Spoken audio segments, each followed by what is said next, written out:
Welcome to this preview for the latest show in the archive at windowsontheworld.net.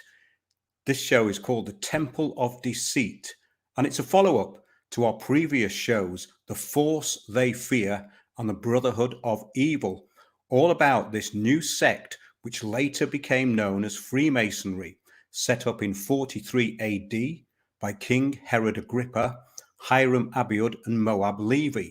If you haven't heard of this, it's probably because it's been buried in a very obscure volume called The Dissipation of the Darkness, written by a G.H. Lawrence, who was one of the descendants of the cult. I was going to say defendants, but no, he actually came out and went against the cult. It's very fascinating and explains everything.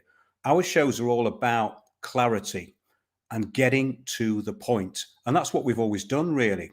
All of the work on the Sustainable Development Goals, Agenda 2030, everything we've said for 15 years has all come true.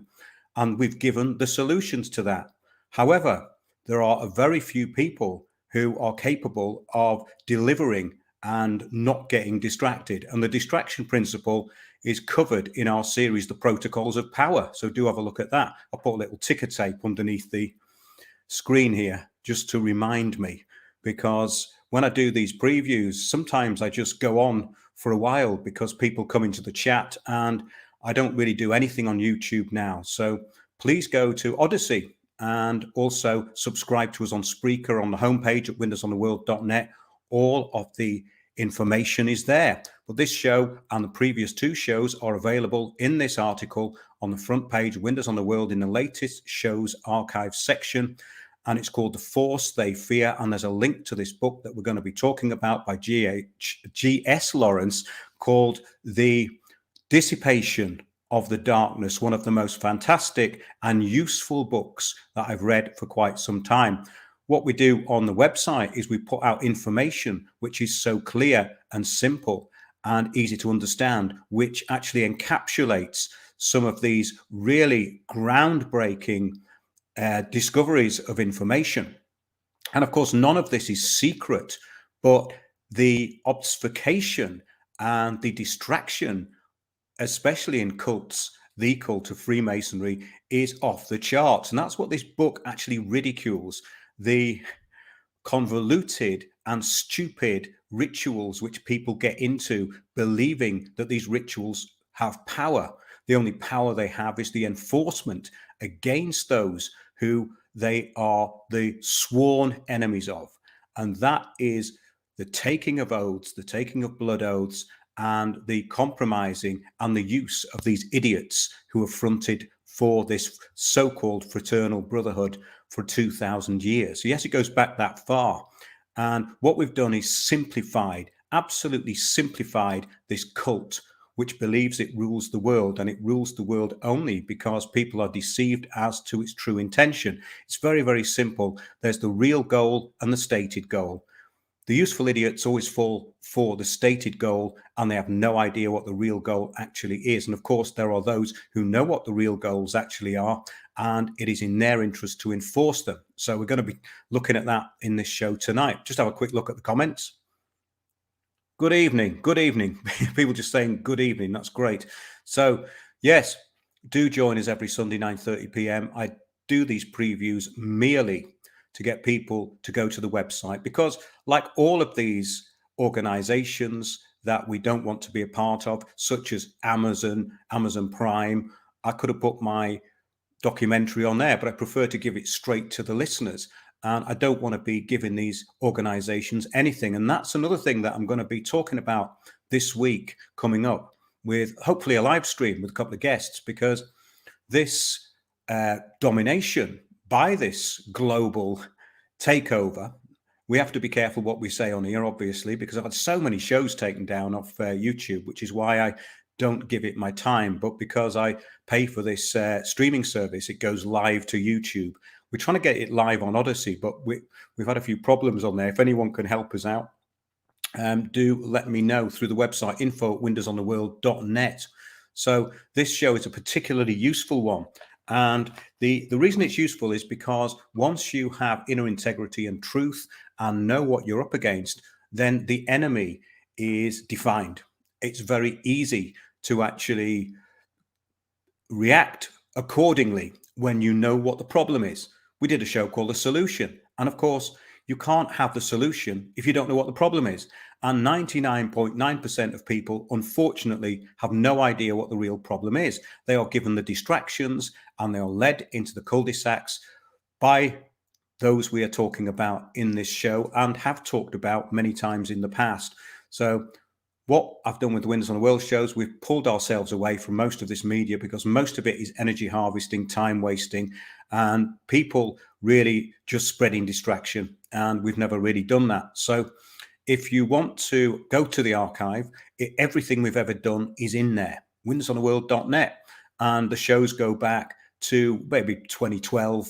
There's most of the stuff comes from about 2014 onwards on the website, but we used to have this other website, landofthefree.co.uk, which got taken down. But most of that content and the really important information is on there, including lots of stuff about law. It's funny, really, because a lot of these grifters come on and they start selling tickets for Zoom things and these online conferences with these so-called remedies that will never work. And all of the reasons why these things don't work have been put on our website over the years.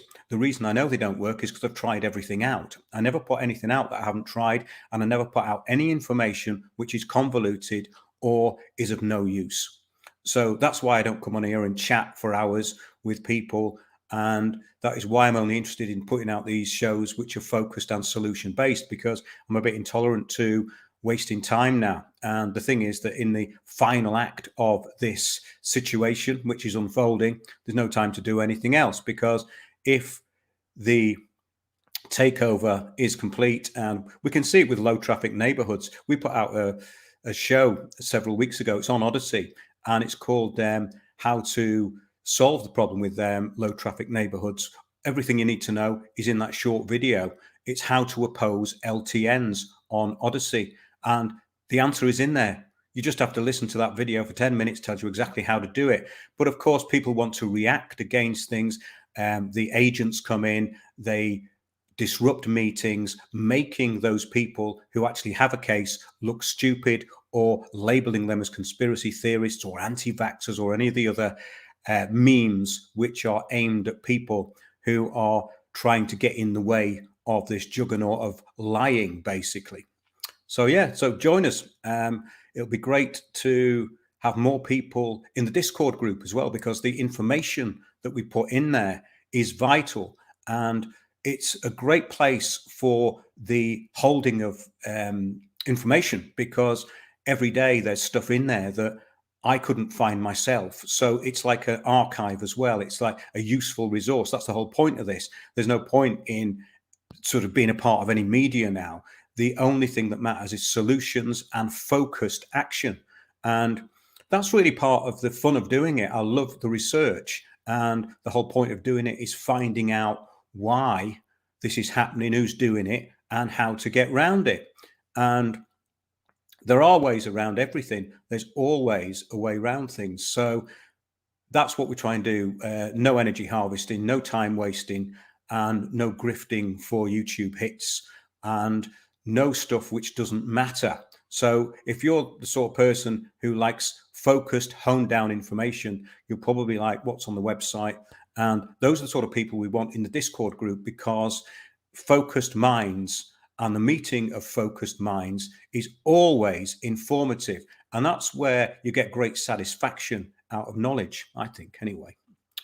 Yes, truth will never be hidden. Well, that's what the show is about tonight, how the truth is obfuscated by allegorical waffle, ritual, and nonsense. And that was the refreshing thing about finding this book, The Dissipation of Darkness, and doing these shows on it. What I've done is I've simplified what's in there, but applied it to the present. Remember, the book was written in the 1820s. So a bit like I updated the protocols of world revolution in the series, The Protocols of Power, because when you look at a power base and how it's actually spread out, how it infiltrates, most people aren't aware that infiltration is the biggest problem, infiltration of everything. because that dissipates anything that is actually happening. And if you want to do something, this kind of interruption just gets in the way, and that's no good, is it?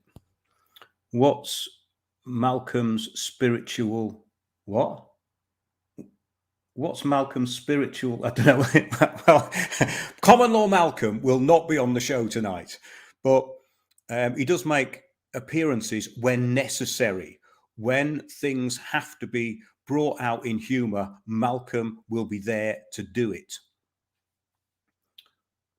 Allegorical waffle sounds tasty. Well, that's the thing, you see. It is tasty. That's why people like it. They love distraction. They love a mystery. The public love mystery. That's why illusionists are so popular, because people want to believe in some kind of magic, which is what this so-called mysterious force was formed for, because what they were actually trying to do was counter the real magic of those who were the followers of this early religion called the way, or the truth, basically. So that's what this is about. The imitators always like to create illusions. And the work of the illusionist is quite interesting, even from a performance point of view. I started to learn how to do a lot of that sort of stuff. Magic tricks. I was demonstrating them in Covent Garden for years. All this stuff's really fascinating because you learn that people want to be fooled. And when you learn the techniques of these very simple illusions, you see things in a totally different way, which is also a great learning experience. So when you see a card magician manipulating the cards, you know that he's done a double lift, or basically card tricks are all about forcing a card. That's all it is. And once you learn the basics, it's like any kind of system. So if you want to look at, say, the communitarian system, look at the fakery they put on top of it.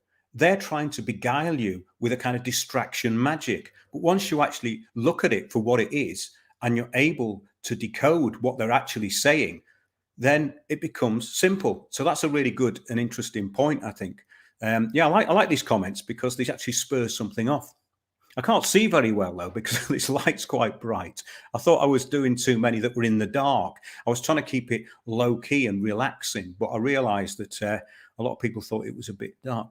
I'm a celeb is mind control for the masses. Well, if you're watching television, that is mind control anyway. So that's it's a bit ironic that, Thomas, that you're saying that, because if you're actually turning the bloody thing on in the first place, then you're wasting your time having your energy harvested. So pick up a good book, or basically do something useful, because the television's there and always was to harvest your energy. And the other thing about it, I've noticed, people I've known for years and years who've watched it have become more stupid. And you become cleverer and sharper once you turn that thing off. That's my advice anyway. But it's advice that works, I think. We're winning. I'm glad to hear that.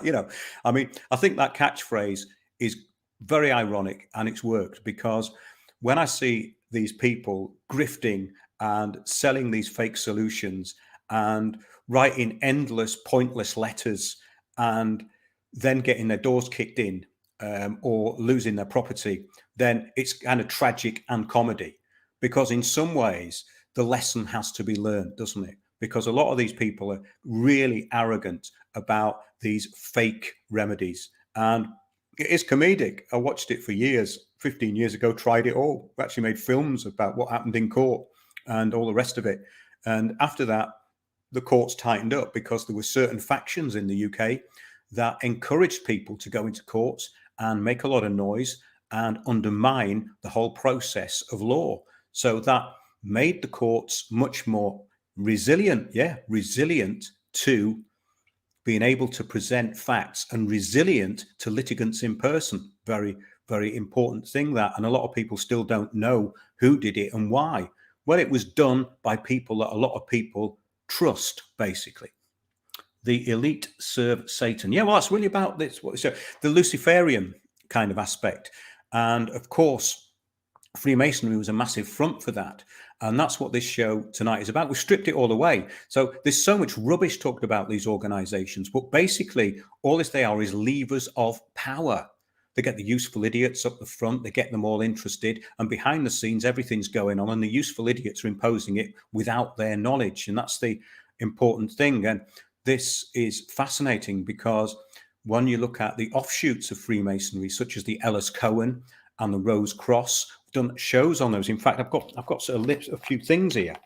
Yes, a cult that rules the world, a cult that rules the world, winnersontheworld.net. You'll find that very interesting. It's about the elected priesthood, the Ellis Cohen, which is the theurgical branch of Freemasonry.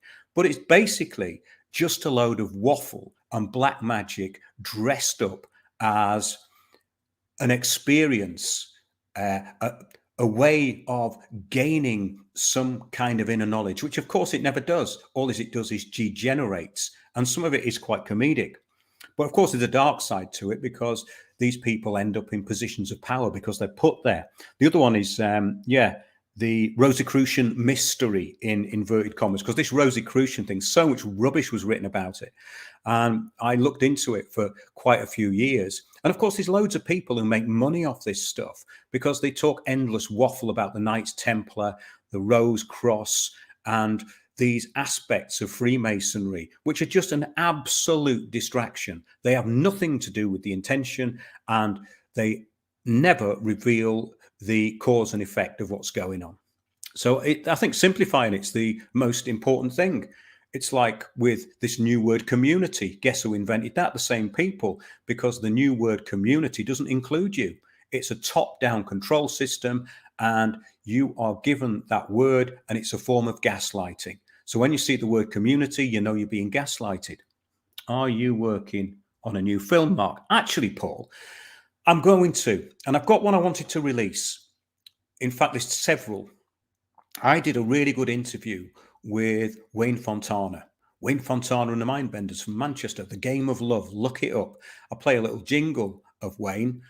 He died a couple of years ago, and I did a fantastic interview with him. He was the only person from that 60s crowd. Well, I'm generalizing here, but the only person I knew from the 60s crowd, the surviving 60s pop scene, that actually got it and had done a lot of investigation and research. And I want to put that one out because it's a good tribute to him.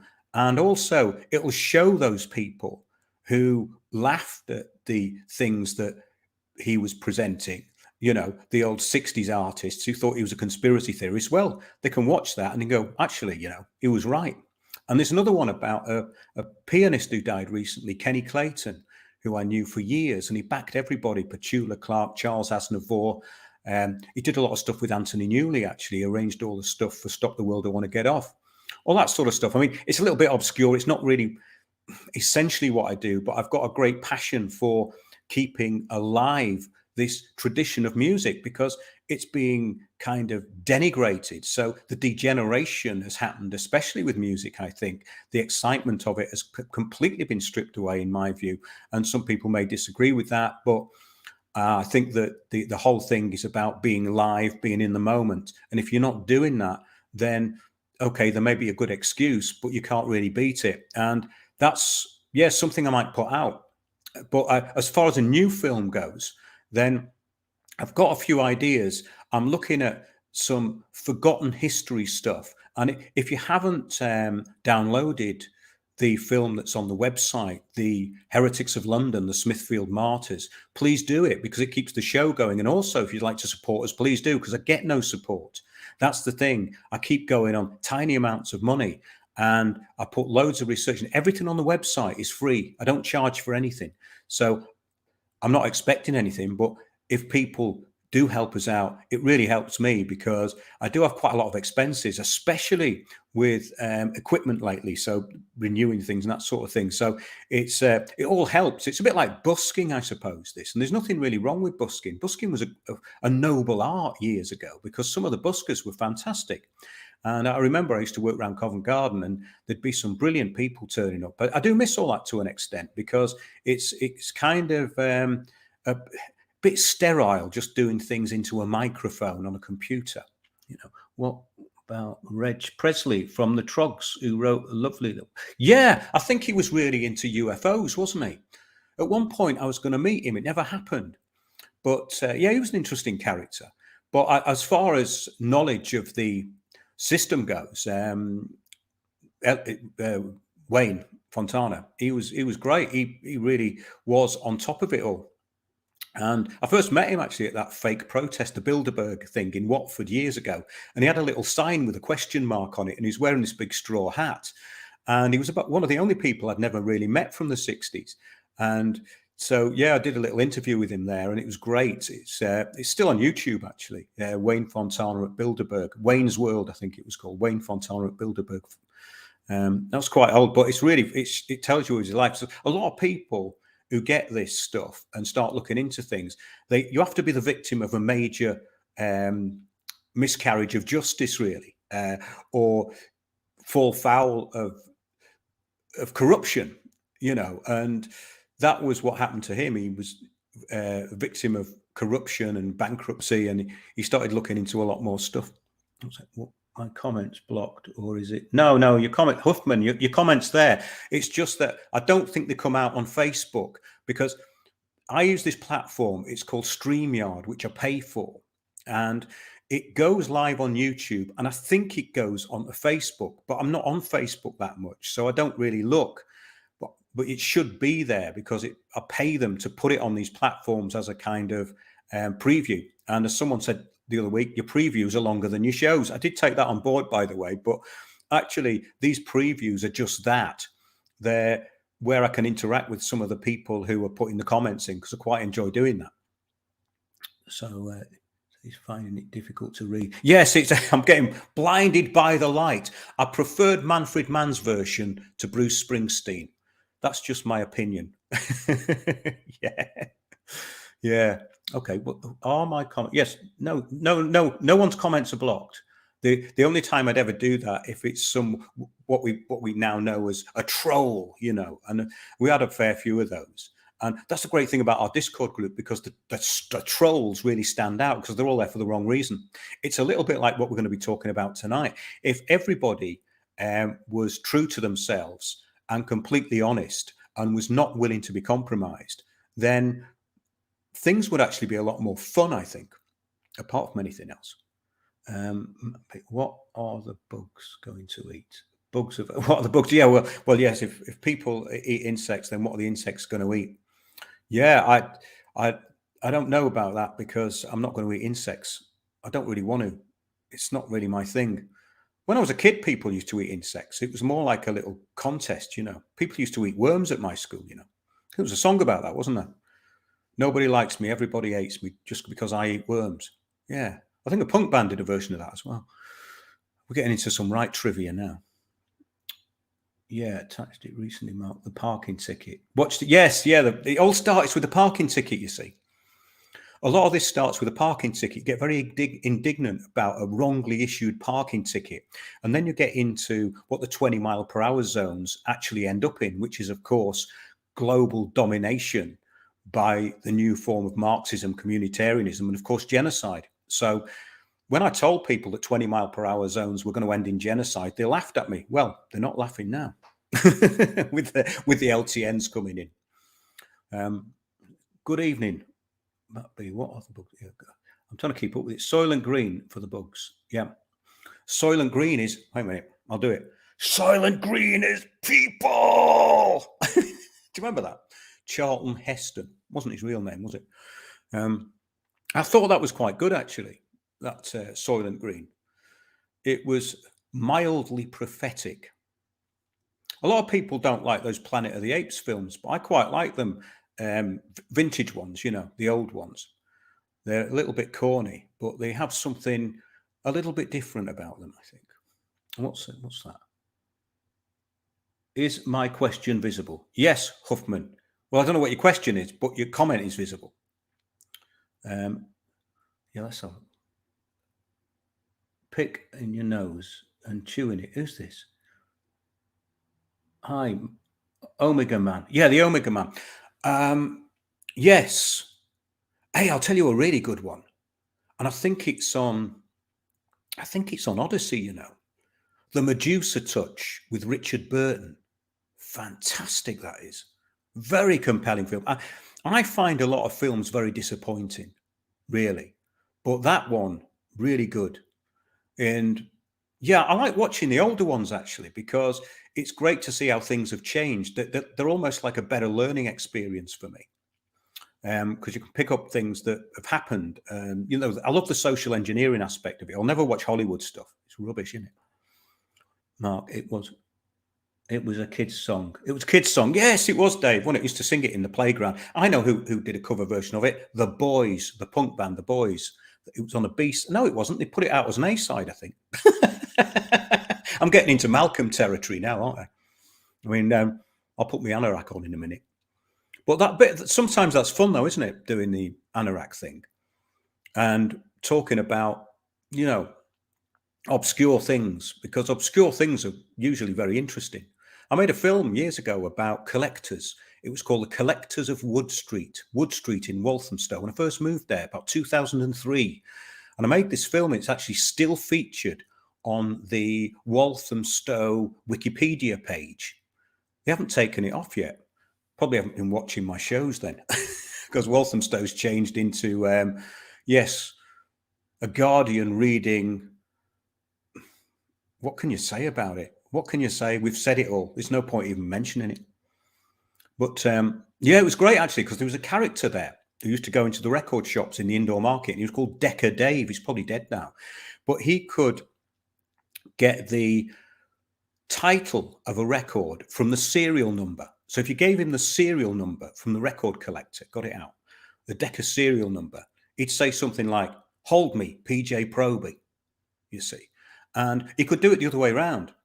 You could give him the name of the song and then he'd give you the serial number. It was probably the most useless talent that I've ever come across, but he was a genius in a way. And he had this theory that the world was going to end in Enfield because one of the buses there had a serial number of 666, and it all tied in to the boy king, Edward VI. Fantastic. But I suppose that's a bit like some of this conspiracy stuff, the hidden king of England and all that, because I was involved in the first exploration of that in Portugal, and it was fascinating. I might put it out, but in a way it's a bit of a distraction. But sometimes amongst the totally focused sort of information that I put out, I probably should put a few of these shows out because they're interesting in a different kind of way. That's why I was going to do something about living on the road, really, because it can be done and it's interesting.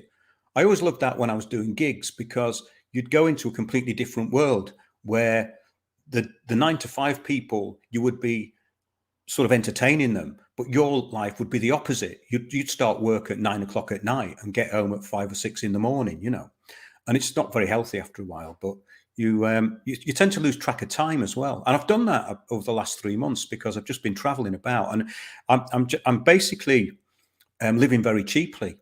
And that's something that a lot of people don't realize you can do. You can really live cheaply if you know the right places. And I have to, of course. But maybe the boy king was the Enfield poltergeist. Oh, the Enfield poltergeist. Yeah, that was another one, wasn't it? I read the book about that. I think they made a film about it, didn't they? Poltergeist. Now, that is an interesting thing. I used to have a little studio at this place in Tottenham. And somebody told me that the house on the original site had burned down. The 2 children had burned in the fire. And apparently they were still sort of haunting the house and being children. So I was in there one day and I had my laptop on the desk and it actually flew across the room and fell on the floor. And I said, "Don't do that again." And they actually didn't. They actually didn't do it again, if it was them, of course. And there was no way it blew off. And I stayed there one night, and every time I started to get to sleep, I could hear these blinds just ticking. All the windows were shut. It was all sealed, And every time I got up, it stopped. Every time I got back into bed, this noise started. So that was poltergeist activity of sorts, I suppose. But I don't think ghosts are that dangerous. I think these demonic entities are much worse.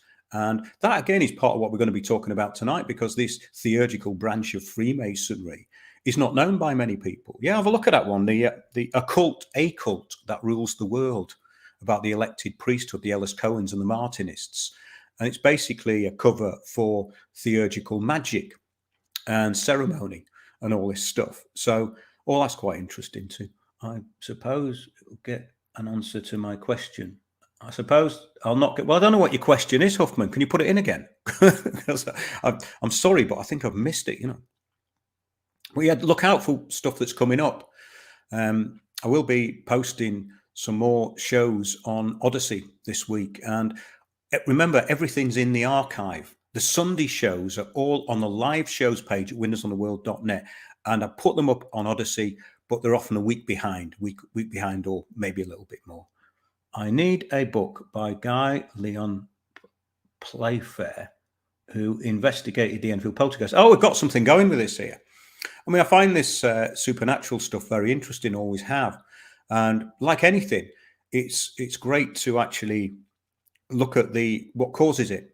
And the whole thing about ghosts is that they seem to be people who can't move on, they can't go anywhere. It's like that's why you get a lot of ghosts in pubs, because their lives revolved around these places and they don't want to leave them. Somebody told me once about they did a show in a Freemasonic hall, and this voice came into their head and told them to clear the whole place because there was this Freemason trapped inside the building.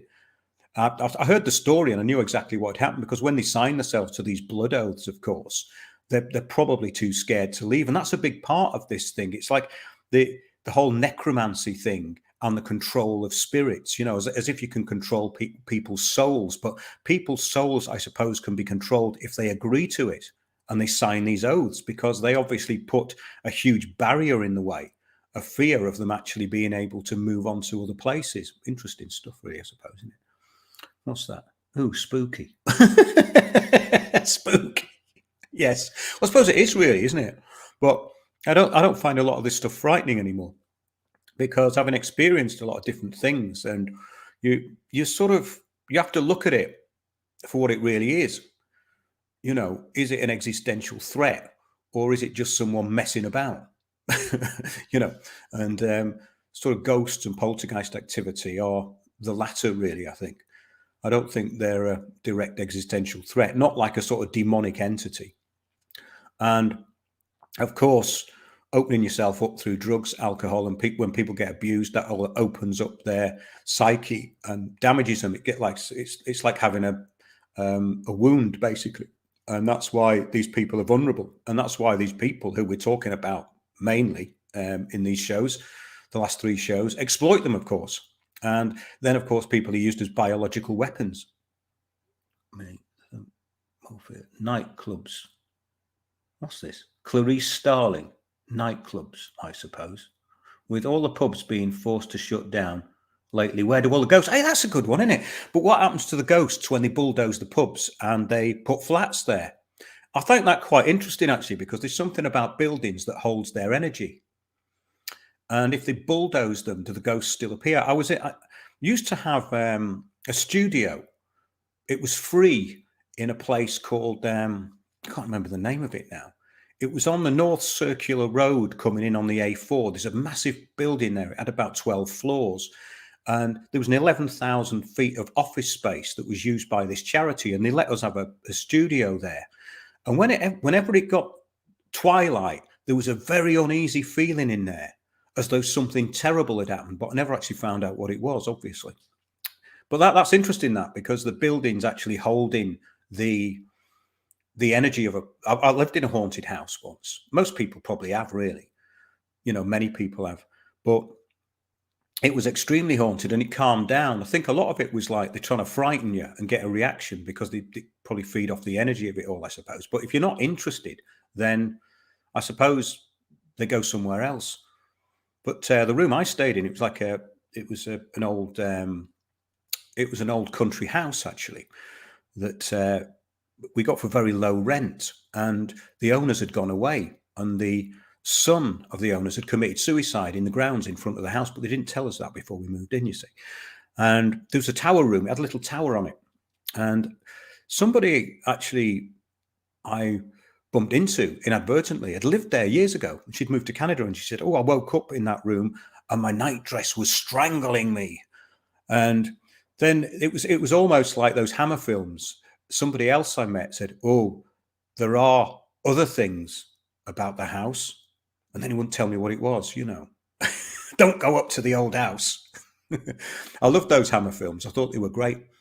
I watched them because, in a way, they explain a lot of things, because the English aristocracy was drawn into this cult and this black magic cult, neo-paganism and all the rest of it. And if you go to some of these country houses, you can see it. The symbolism's still there. A lot of things like the 8-pointed star and all that. And then they go on about druidry. But I think that's a distraction in some ways, because, as it said in Spinal Tap, nobody knows who they were or what they were doing, because they didn't write anything down. I did loads of research, or tried to get loads of research on that, when I was looking at the ancient history of Britain stuff. And it's quite an impenetrable thing. But they were all divided and ruled by the Romans, and the Romans wrote their history. So, of course, they were accused of divination by cutting out people's entrails and all sorts of things which people would find unpalatable. So there's not a lot you can find out about that. But there's some really good stuff on the Britain's Shattered Isles. If you look at that, that was another thing that I really went into. Britain's Shattered Isles, the work of Comyns, Beaumont, and also the stuff I've been doing with Stephen and Evan Strong over the years. And I'm going to get them on again soon, because I've got a more stable kind of office situation now. I'm not traveling at the moment. Yeah, I've heard stuff like, what's that? Waking up feeling strangled. Yes. Well, some people talk about this, and it's called, you get paralysis as well, like sleep paralysis, and they call it night terrors. But I did a whole thing on that. They did a show called The Memory Hole, and there was another one that went with it. But if you look the Memory Hole up, this stuff should come up. And I did a lot of research into that, because when I was working on different states of consciousness, you get into a state where you can be body asleep but mind awake, and it's a true meditational state. But a lot of people, when their bodies go cataleptic, they panic, or something frightening appears in front of them. That's slightly a different thing, but it's also a precursor to the out of body experience. So if you go into that mind awake but without content and body asleep, then you can get to this next stage where they get this vibrational energy going. I've studied it for quite a lot of years. It's very interesting, all that. And people have different opinions of what it is. But unless people have experienced it, then they don't know what it is. But that doesn't mean that it's completely safe either, because you can encounter things when you're out of your body. And that's what we were talking about with Jerry this week, Jerry Marzinski.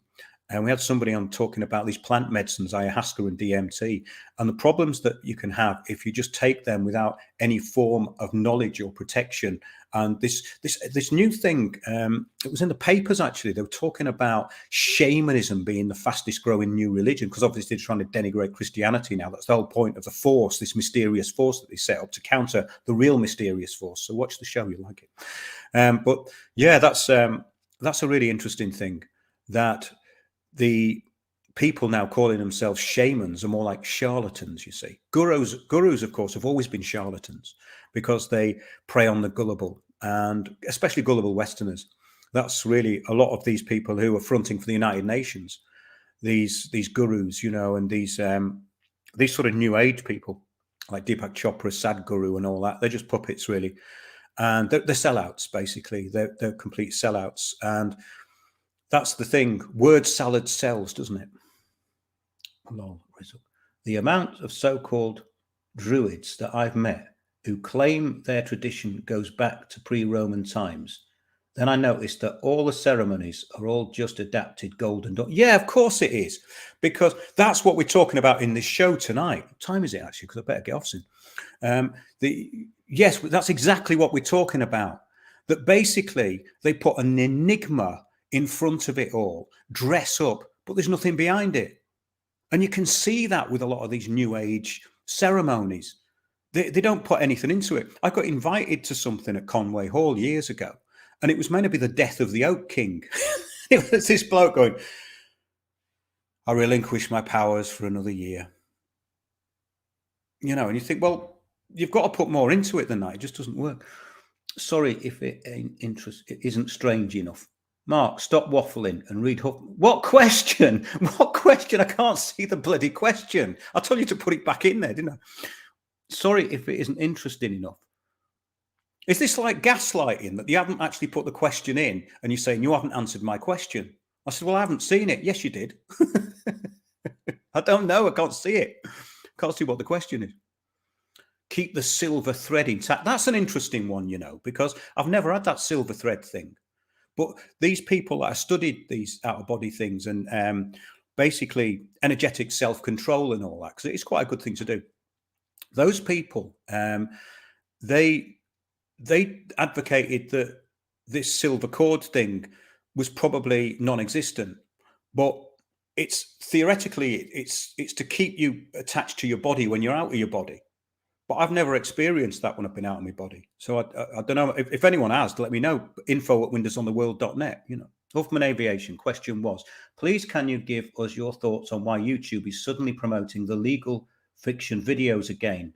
Oh, is it? Really?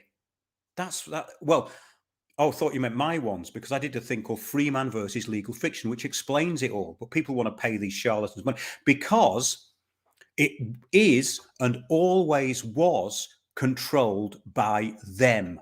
Of course, it's meant to be there, because while you're distracted, getting into all sorts of trouble and having your energy harvested and your money taken, you are being put into a position of where, well, basically complete insecurity and vulnerability legally, because the people who are advocating this know nothing of what they're talking about. The people who are doing it know even less. So all of that stuff was tried out 15 years ago, and then circulars went round the court that basically used this argument against litigants in person. So if you were a litigant in person, you could be accused of being a free man on the land. That's how they used it. Circulars went round every court in the UK in 2010, and I've got it somewhere on a hard drive, but it is there.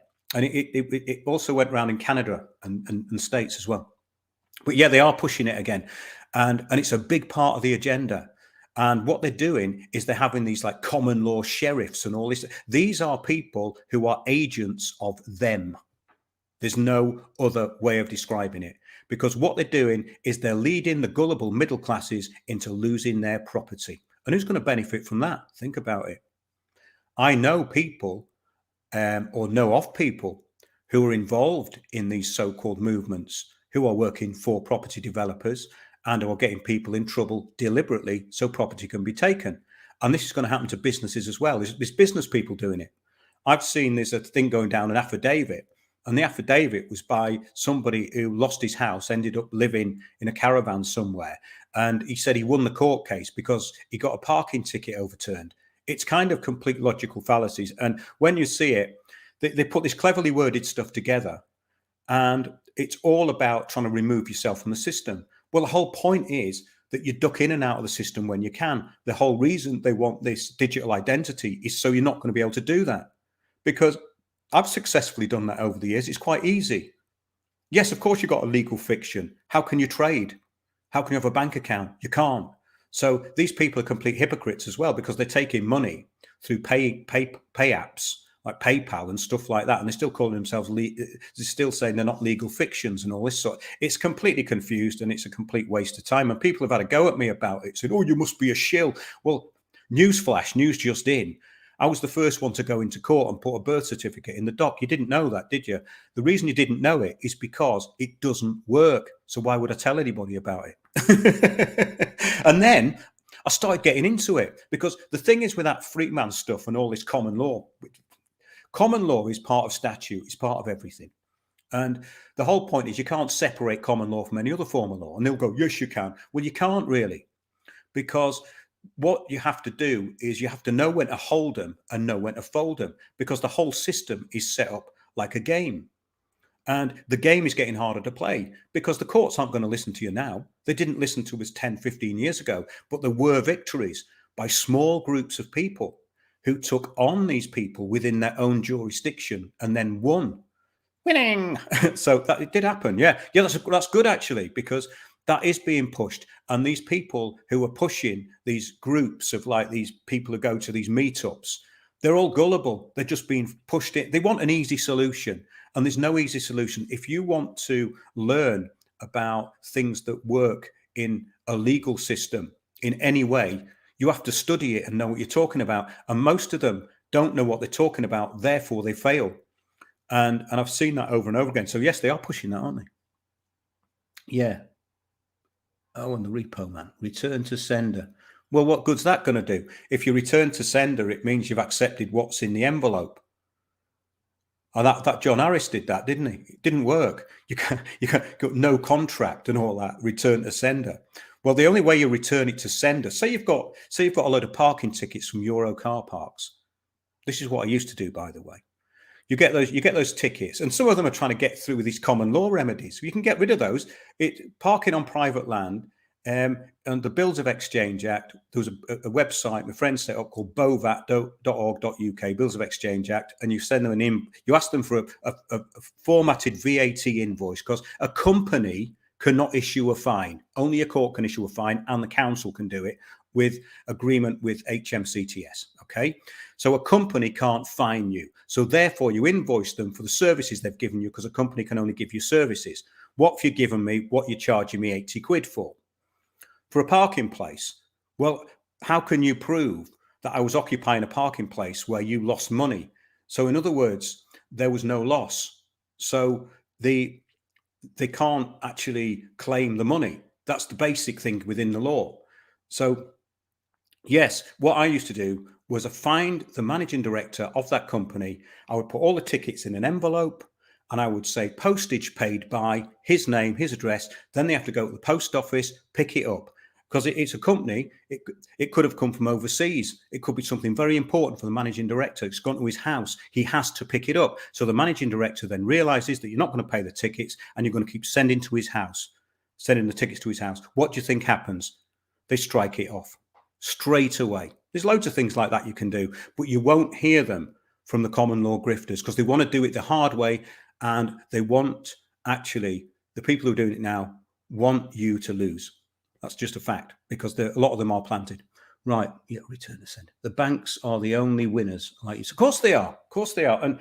And people don't realize how infiltrated all these groups are. That was one of the things that I keep bringing up, because it's so important that these groups that get together are all infiltrated, and the people who lead them are leading them nowhere, and worse. And that's happened for ages. But yeah, I was at the cutting edge of all this, the cutting edge, years ago, absolutely years ago. And I've got so much information on the website. Go back and look up anything on law on there. You'll find loads of stuff, and it's all free. I'm not charging 25 quid for a Zoom call like these thieves, basically, which is what they are. Clueless thieves who know nothing of what they're talking about. They could never go into court and win an argument, because they've got no argument. They don't know anything. And that, yeah, it's a great point. Actually, been waffling about that phrase. I'm going to get off in a minute anyway. But everyone is supposed to be a shill these days. Well, I think the problem is that when you look at it, you see, you realize that a lot of these people are there for the wrong reason. So they might as well be shills, which means they're just getting paid by somebody, right? But the thing is that it's either good information or it's not. Most of these people haven't got any information. So why would you be listening to them anyway? I mean, they're careerists in being conspiracy theorists. Cut and paste, repeat, which is why I've separated myself from all that nonsense, because it's a waste of time, and it's also really boring. Yeah. And that's all of the so-called conspiratards are the ones who calls everyone a shill. When you actually criticize them, they go, "Oh, you must be a shill." It's so tedious and bloody boring, you know. It's immature as well. It's kind of it's very arrested development thinking, because if something works and something's truthful, then it's completely obvious. Isn't it? Really? Return to sender was a Freeman thing. Yeah, John Harris. Yeah, that's what I said. Yeah, because by sending something back, you're agreeing to what's in the envelope. If you don't open it and respond to it, then you've agreed to it. It's called, it's by acquiescence. You're actually, this is what all these people do, isn't it? They send commercial liens and say they haven't answered for 28 days. So by acquiescence, I've won. Well, good luck trying to get your 5 million. It has worked in a few cases.